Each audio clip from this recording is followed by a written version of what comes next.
할렐루야. 오늘도 아름다운 서영교회 주일 예배 오신 여러분을 주님의 이름으로 사랑하고 축복합니다.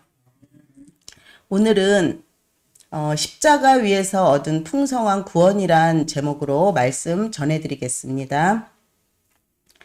사람이 이제 죽음에 이르러서 남기는 말을 그 유언이라고 하는데요. 그 유언을 자세히 들어보면 그 사람이 살아오면서 무엇을 중요하게 여기고 또 어떤 목표를 가지고 살았는지 우리가 알 수 있습니다. 하나님께서 주신 사명에 충실한 성교의 사람이라고 불리는 부산 수영록교회의 정필도 목사님은 적당히 살지 말고 믿음으로 살라 이렇게 마지막 유언을 남기셨습니다. 늘 목회와 선교를 위해서 눈물의 기도를 하시고 믿음으로 살아야 행복하다는 것을 생전에 강조하신 말씀이죠. 존 칼빈은 내가 죽거든 내 무덤을 만들지 말라라고 했는데 사람들이 하나님께만 집중하고 하나님이 영광 받으시는 것이 칼빈 인생의 최고의 목표였음을 알 수 있습니다. 예수님께서도 마찬가지셨는데요. 십자가 위에서 하신 7마디 가상 칠언을 통해서 예수님이 무엇을 중요하게 생각하셨는지 또 예수님이 무엇을 위해 사셨는지 우리가 잘 알 수가 있습니다. 오늘은 예수님의 가상 칠언의 말씀 중 하나로 이 말씀 속에 예수님이 중요하게 여기는 것이 무엇인지 알아보고 우리도 그 말씀을 중요하게 여기며 살면 좋겠습니다. 예수님이 못 박히신 십자가에 대해서 먼저 잠깐 살펴보면 우리는 십자가가 참 친밀하게 느껴집니다. 365일 전국 어디에서나 밤하늘을 비추고 있는 이 십자가를 우리가 흔히 볼 수 있고 또 교회에도 이렇게 십자가가 있고 저희 집에도 십자가가 있습니다.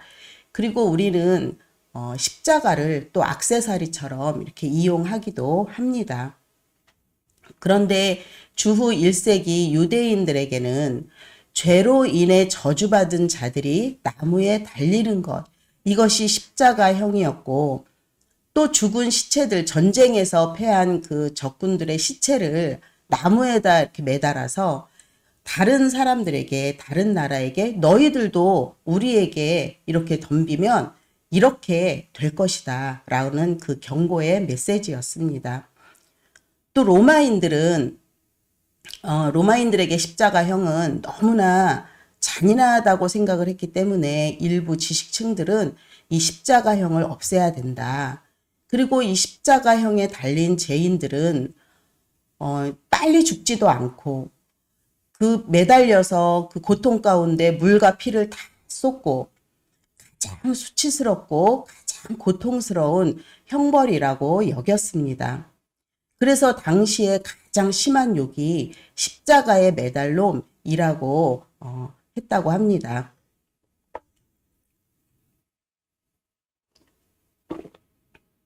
이렇게 고통스럽고 혐오스러운 십자가가 우리에게는 어떻게 다가왔습니까? 갈라디아서 6장 4절을 보면 나는 예수 그리스도의 십자가 외에는 자랑할 것이 없다 라고 고백한 사도 바울처럼 십자가가 우리에게는 자랑이 되었고 십자가를 우리가 사랑한다고 오늘도 찬양을 불렀지 않습니까? 최후 승리를 얻기까지 주의 십자가 사랑한다고 이렇게 우리는 찬양을 부르기도 합니다. 그러면 수치와 모욕과 불길의 상징이었던 십자가가 어떻게 우리의 자랑이 되고 사랑의 상징이 되었는가를 살펴보겠습니다. 오늘 본문은 예수님께서 순환을 당하시고 죽으신 성금요일의 사건입니다. 예수님께서는 다른 두 행악자와 함께 십자가에 못 박히셨습니다.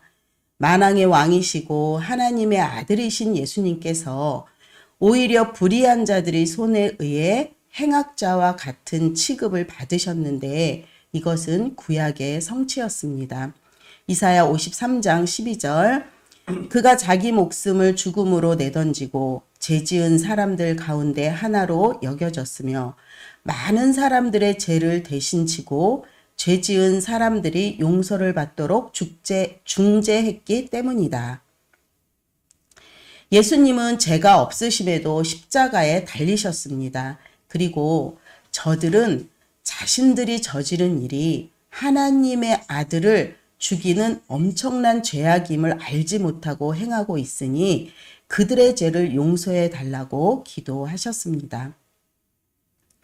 이렇게 기도하는 예수님을 비웃고 희롱한 사람들이 있었는데요. 백성들뿐만 아니라 군인들도 예수님을 조롱했고 심지어 함께 십자가에 매달린 행악자들까지 예수님을 비웃었습니다. 마태복음 27장 44절 우리말 성경입니다. 예수와 함께 십자가에 못 박힌 강도들도 마찬가지로 예수를 모욕했습니다. 마가복음 15장 32절 그리스도 이스라엘의 왕아 십자가에서 내려와 보아라. 우리가 보고 믿도록 해보아라. 함께 십자가에 매달린 두 사람도 예수를 모욕했습니다. 그러나 예수님은 그들의 죄악을 정죄하지 않으셨습니다. 그때 십자가 위에서 한 행악자가 심경의 변화를 일으키는 사건이 일어납니다. 예수님과 함께 십자가에 달린 두 행악자는 갑자기 예수님에 대해 상반된 태도를 취합니다. 한 사람은 예수님을 계속 비방하고 다른 사람은 그 비방하는 죄수를 오히려 꾸짖고 자신의 죄를 고백하고 예수님께 구원을 요청합니다. 그는 원래 예수님을 믿지도 않았을 뿐 아니라 행악자 두 사람 다 예수님을 비방했었는데 갑자기 둘이 갈라지게 된 것입니다.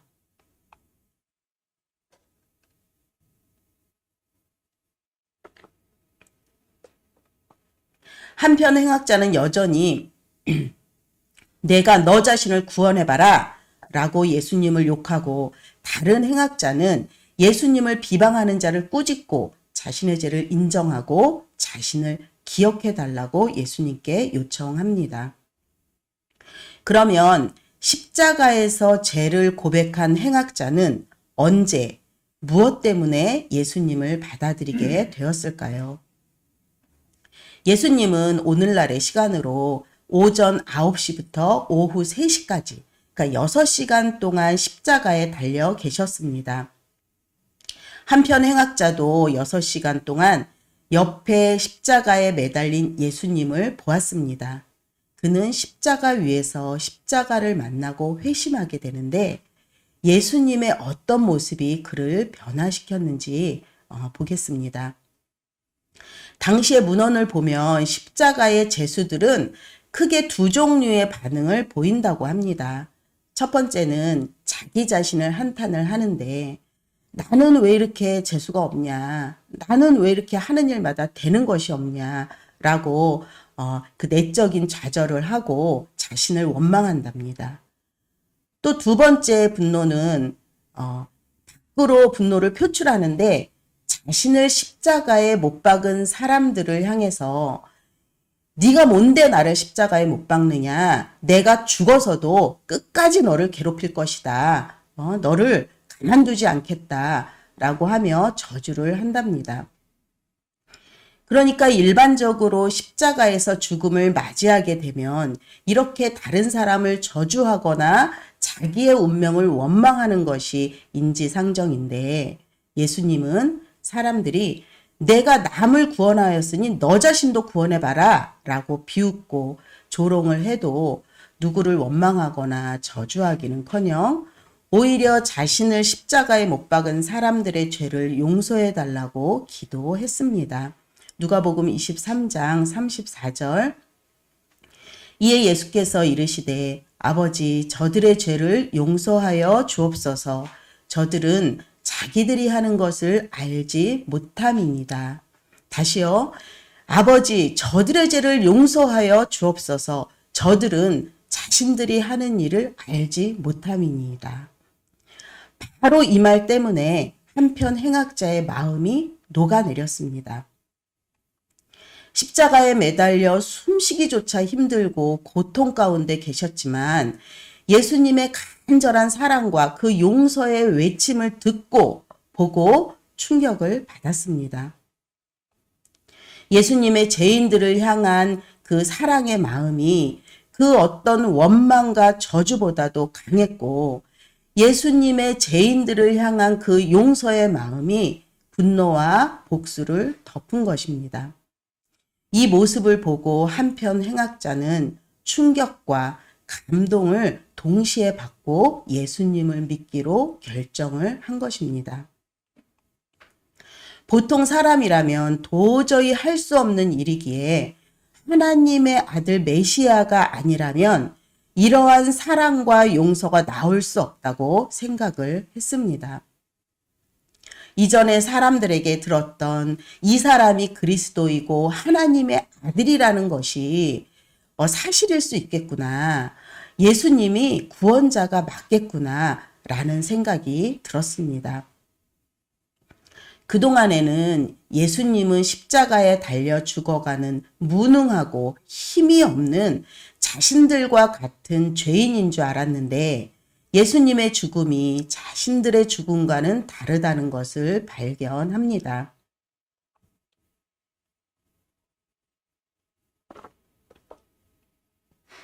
자신들의 죽음은 행악자들로서 죄에 대해서 정당한 형벌을 받는 것이고 그래서 죽는 것이 마땅한데 예수님의 죽음은 형벌을 받을 만한 아무런 죄가 발견되지 않았음에도 불구하고 죽는 죽음이라는 것을 알아본 것이지요.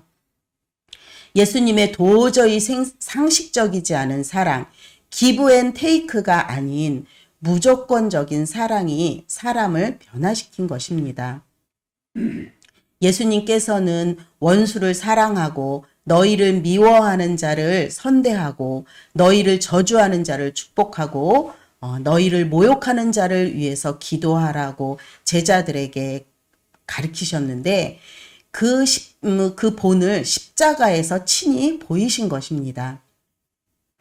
예수님과 비슷한 행동을 하며 죽어간 사람이 사도행전에도 나오는데 바로 스데반 집사님입니다.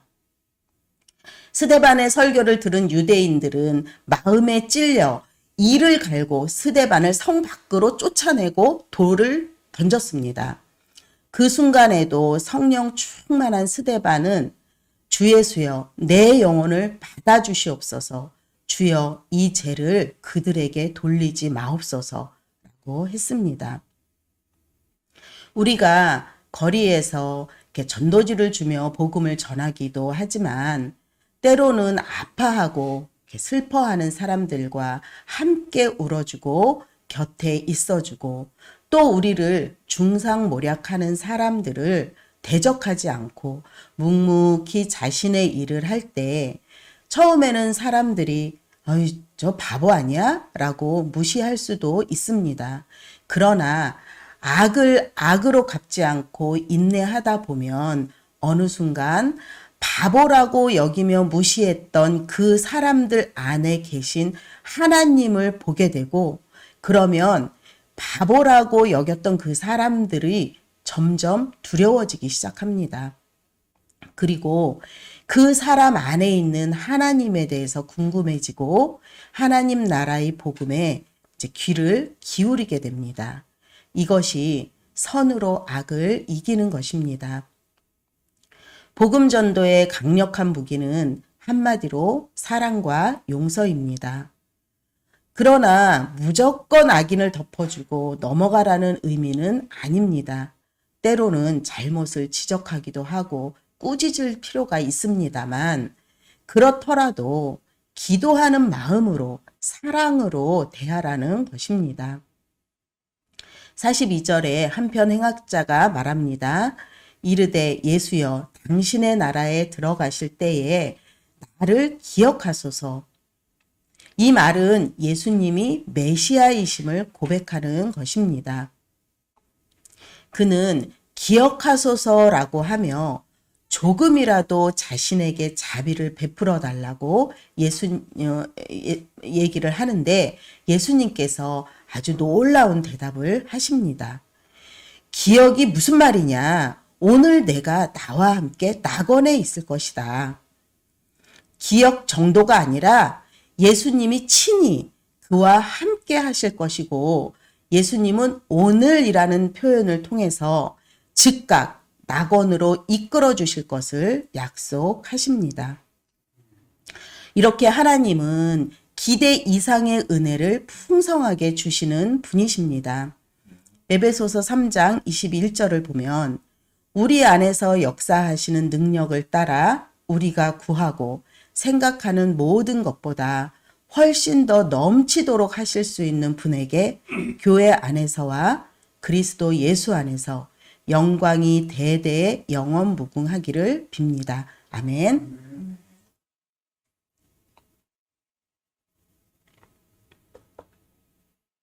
하나님은 우리가 기대하고 생각하는 것보다 더 넘치도록 역사하시는 분이십니다. 때로는 당장 눈앞에 내가 원하는 대로 되지 않을 때도 있고 악인이 잘 되는 것처럼 보일 때도 있어서 마음이 상할 때도 있습니다. 그러나 하나님의 때에 우리의 기대 이상으로 놀라운 결과를 만들어 내십니다.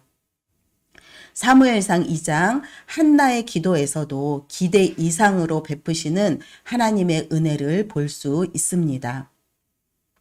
한나는 처음에 그냥 억울해서 분인나가 무시하고 힘들게 하니 하나님께 원통함을 돌아봐 달라고 아들을 달라고 기도합니다. 한나의 기도를 사용하셔서 아들 사무엘을 주시고 또 그 사무엘을 드림으로써 사울과 다윗이 세워지고 이스라엘의 초석이 세워지는 하나님의 큰 그림을 볼 수 있습니다. 또 제가 전에 사역하던 교회에 그 홍 권사님이라는 분이 계셨는데 교회 가는 것을 남편이 반대해서 핍박이 얼마나 심했는지 모릅니다. 그럴 때마다 남편을 위해서 눈물로 기도를 하셨는데 기도를 해도 그 남편은 변하지 않고 오히려 그 핍박은 더 심해지고 그래서 권사님의 눈에는 눈물이 마를 날이 없었습니다. 물론 지금은 그 남편이 변화되고 교회에서 꾸준히 일을 도맡아 하십니다. 이렇게 홍 권사님은 극히 개인적인 기도를 하다가 기도가 응답되고 그러다 보니 기도가 재미가 있어지고 그래서 기도의 맛을 알게 되고 다른 사람을 위해서 또 기도하게 되고 교회를 위해서 기도하게 되고 하나님 나라를 위해서 기도하는 기도의 사람으로 쓰임 받았습니다. 교회와 목사님은 기도의 용사인 이 홍 권사님이 계셔서 얼마나 든든한지 모른다고 말씀하셨습니다. 우리가 기도하는 것보다 더 크게 응답하시고 우리가 생각하는 것보다 더 많이 이루어 주시는 하나님을 경험하는 아름다운 서영교회 성도님들 되시기 바랍니다. 아멘.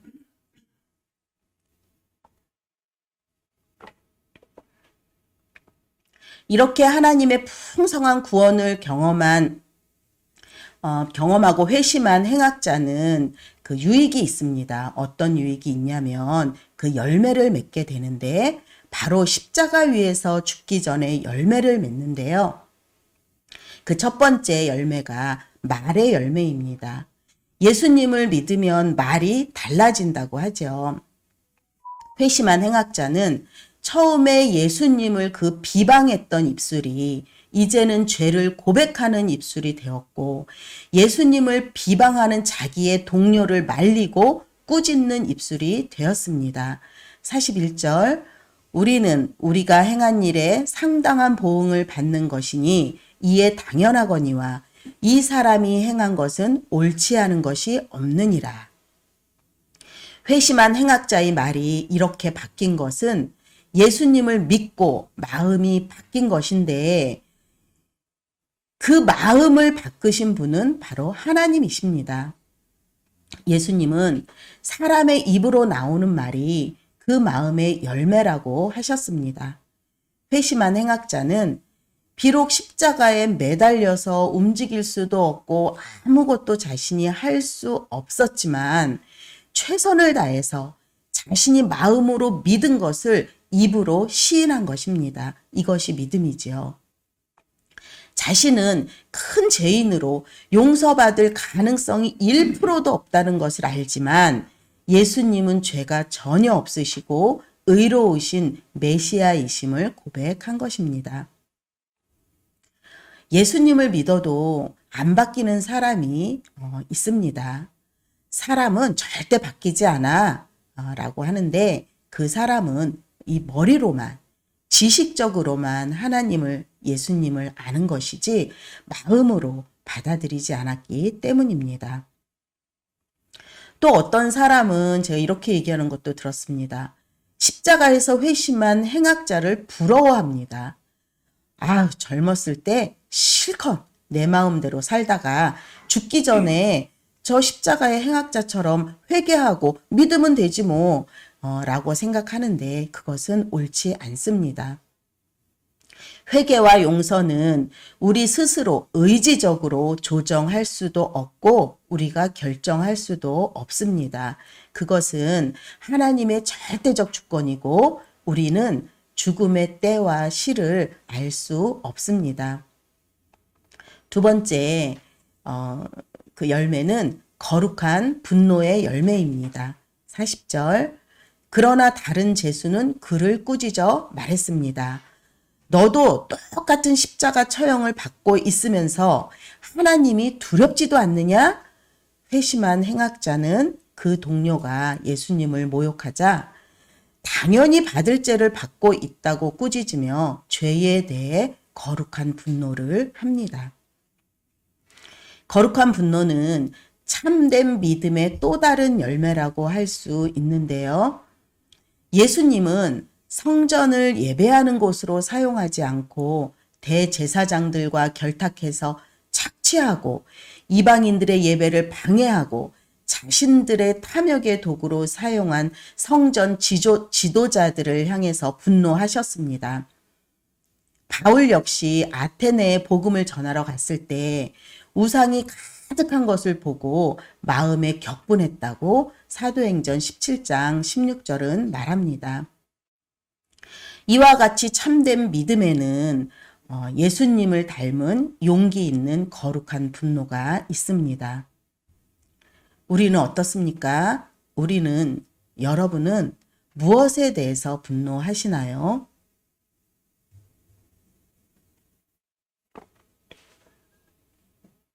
회심한 행악자는 행악자들과 예수님과 바울처럼 하나님이 가장 싫어하시는 죄에 대해서 분노해야 합니다. 하나님을 경외하지 않는 사람은 죄를 죄로 여기지도 않고 자기 욕심대로 살면서 세상 사람들도 다 이렇게 사는데 뭐가 잘못이야? 라고 하는데 우리는 세상 사람들과 같으면 안 됩니다. 하나님이 싫어하시는 거 우리도 싫어해야 합니다. 또 하나님을 가장 우선순위에 두어야 하는데 하나님의 자리를 빼앗는 눈에 보이지 않는 우상들, 욕심과 탐심과 부정한 생각들에 분노를 해야 합니다. 그리고 신령과 진정으로 마음을 다하지 않고 형식적으로 드리는 예배에 대해 분노하고 눈물로 기도해야 합니다. 지금은 이제 코로나 상황이 오래 지속되면서 멈춰졌던 기도와 찬양의 소리가 다시 한번 교회 담장을 넘어서 울려 퍼지고 속히 예배가 회복되어 영적 침체에서 벗어나도록 기도해야 합니다. 기독교에 대해서 좋지 않은 감정을 가지고 교회가 잘못하지 않았는데도 욕을 하고 또 믿음을 지키기 위해 욕을 먹을 때도 있는데 우리는 거룩한 분노를 가지고 기도해야 합니다. 이렇게 구원받은 사람들은 말로 또는 삶으로 변화가 나타나는데 이 모든 것은 예수님의 십자가를 바라볼 때 가능합니다. 사랑하는 여러분, 주님의 십자가의 사랑과 용서를 거저 받은 우리는 우리 자신을 자랑할 것이 아무것도 없습니다. 오직 십자가만 자랑하고 십자가만 사랑하고 십자가만 의지해야 합니다.